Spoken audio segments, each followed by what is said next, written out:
كان أنيس منصور منذ صغره طفل نابغة، برع في حفظ القرآن الكريم كاملا منذ الصغر، وبعد كده التحق بالثانوية العامة وتخرج بعد ذلك في كلية الآداب قسم فلسفة، وعين في نفس الكلية أستاذ، ثم ترك العمل الأكاديمي برمته وانتقل بعد ذلك للعمل الصحفي والإعلامي. والحقيقة أنه هو توفي ولا زال حبره يبلل أوراقه.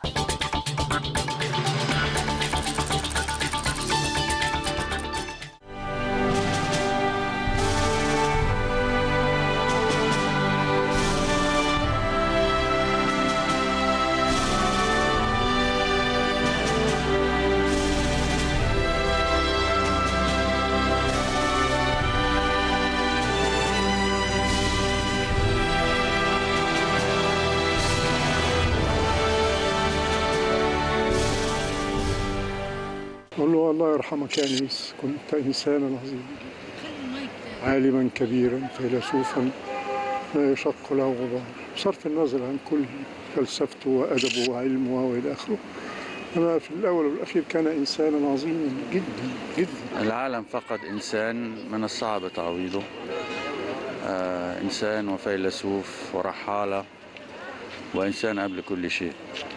فالموت لو قضى عليه فهو موجود في قلوبنا يعني. بقول إن احنا فقدنا أستاذ كبير عظيم، عالم.